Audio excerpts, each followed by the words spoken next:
এ পৰম মধুৰ মাধৱৰ গুণ ছয় শুনা সাৱধানে শোক পাপৰ প্ৰলয়।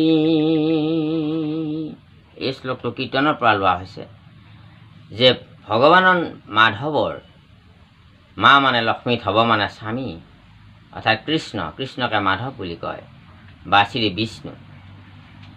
ভগৱান বিষ্ণু বা মাধৱৰ গুণনাম চৰিত্ৰ কথা শুনিলে, পঢ়িলে মানুহৰ কি হয় যে ইমান মধুৰ, যিমানে আপুনি শুনিব সিমানে শুনো শুনোৱে লাগি যায় থাকে।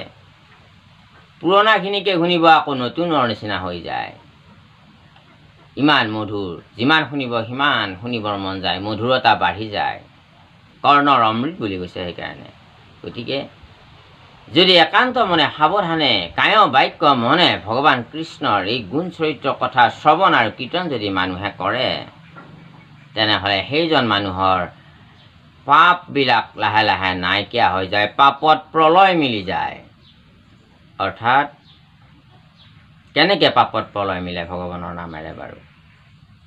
ইয়াৰ বাস্তৱ উদাহৰণ যদি আমি বিচাৰি চাওঁ, এনেকৈ মিলে যে ভগৱন্তৰ কথা শ্ৰৱণ কীৰ্তন কৰিব আহোঁতে কৰোঁতে মানুহজনৰ মনত থকা যি কপটতা, যি অজ্ঞানতা, যি মিছা অহংকাৰ, যি বৰ্বৰতা ভাৱ, যি ময়মত্ব ভাৱ, এইবিলাক লাহে লাহে লাহে লাহে কমি যায়। তেওঁ যে এজন ঈশ্বৰৰ সন্তান, সেই কথাটো লাহে লাহে লাহে লাহে মানুহজনৰ জ্ঞান হয়। নহ'লে আমি কিছুমানে নিজকেই ভগৱান বুলি ভাবি লওঁ, সৰ্বশক্তিমান বুলি ভাবি লওঁ। ফলত আমি নকৰিবলগীয়াটো কৰি দিওঁ, আমি নাভাবিবলগীয়াটো ভাবি দিওঁ, আৰু নাখাবলগীয়াটো খাই দিওঁ, আৰু নকৰিবলগীয়াটো কৰি দিওঁ। তেতিয়া কি হয়? পাপ হয়। গতিকে ভগৱন্তৰ নাম গুণ শ্ৰৱণ কীৰ্তন কৰিলে সেইবিলাক কৰ্মৰ পৰা আমি, যি কৰ্ম কৰিলে ভগৱন্তই বেয়া পায়, যি কৰ্ম কৰিলে সমাজত মানুহে কেতিয়াও ভাল নবুলিব, যি কৰ্ম কৰিলে মানুহৰ পাপ হয় বুলি কওঁ, সেই কৰ্মবিলাকৰ পৰা মানুহজন লাহে লাহে লাহে লাহে লাহে আঁতৰ হৈ আহিব পাৰে। নিজৰ মনটোক পোৱা নোপোৱাৰ সুখ দুখ বেদনাৰ পৰা বুজাই লাহে লাহে লাহে শান্ত কৰি আনিব পাৰে। তেতিয়া মনটো স্থিৰ হয়। অন্যথা মনটো চঞ্চল হৈ থাকে।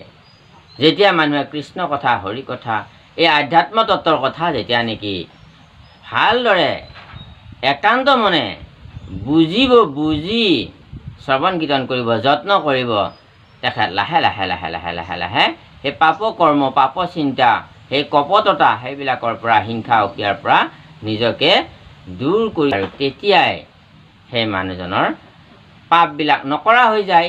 আৰু তেতিয়া মানুহজনৰ চিন্তাটো ভাল হৈ যায়, লাহে লাহে পুণ্য কৰ্ম কৰিবলৈ ধৰে, আৰু সেয়ে নৰৰ পৰা নৰোত্তমলৈ ৰূপান্তৰিত হয়।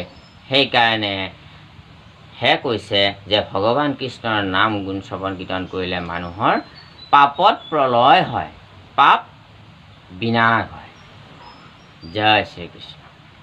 হৰি ৰাম।